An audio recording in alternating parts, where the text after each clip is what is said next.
За би энэ хуулийг анх хэлцгэсгийн яригдж байгаа үед би асуулт асуусан. Тэгээ асуулт асуучаад дараа нь үг хэлэх ёстой байсан.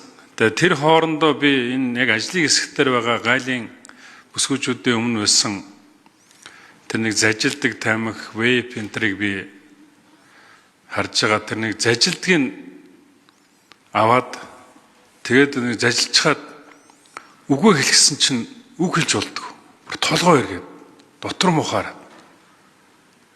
Тэг чи юу вэ чи айхтар ийм юмыг одоо ингэж яагаад ингэж хэрэглүүлээ явж бод. Яагаад импортлуулж бод ингэж. Тэгээ тэрнээс хойш одоо ингэж харж яхад бол одоо энэ хуулийг эсэргүүцсэн хүмүүс гарчаад байна л да. Тэр чинь тамхи биш юм. Веб чинь тамхи биш юм. Тэр одоо юу гэдгийг асаадаг масаадаг би тамхи татгуулах тэр мэдэхгүй байна л да. Тэр нэг янз янзын нэг юм халаадаг малаадаг тэр чинь тамхи биш юм байна л да. Одоо энэ эсэргүүцэд байгаа хүмүүсийн харуул. Тэрийг ягаад ингэж тамхи татдаг хүмүүс огт татдаггүй. Ягаад тамхичт нь тэрнээ татаад идэв. Тэр чинь тамхи л юм байгаа үст. Тэгээ энийг эсэргүүцэд байгаа хүмүүстэр би гайхаад байгаа.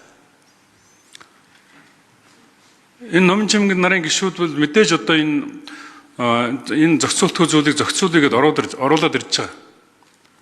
Тэгээ энэ дэр эсэргүүцэж байгаа бол энэ дахиад тэр гишүүд өөрсдөө хууль өргөн бариад энэ асуудлуудыг дахин наривчлан зохион байгуулах бүрэн эрх нь бүгдээрээ байж байгаа шүү дээ. Хуулийн өргөн барилт. Тэгээд энэ асуудлаа зэгслээд мэдээж одоо зарим нь зохицуулаагүй байна, зарим нь шийдээгүй байна гэд бүгдийн яс шийднэ гэж энэ нэг хууль өргөн барьснаар өөрчлөлт өргөн барьснаар шийдэх боломжгүй шүү дээ. Тийм учраас энэ гишүүд өөрсдөө өргөн бариад тэр асуудлаа болохгүй байгаа зүйлийг захиа засаад явах боломжтой. Тэгээ одоо ийм аюултай хортой юмнуудыг тэгэл залуучууд хүүхдүүд хэрэглээд явуулдаг. Энэ бид нар ирээдүгөө энэ хүүхдүүдэд хамгаалахгүй юм. Тэг ингээд бахвайдаараа байгаад байх юм.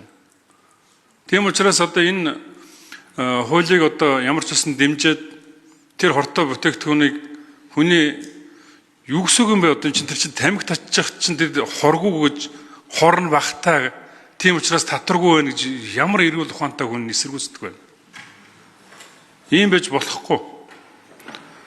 Мэдээ зохицуулаагүй зөндөө олон зүйлүүд бий.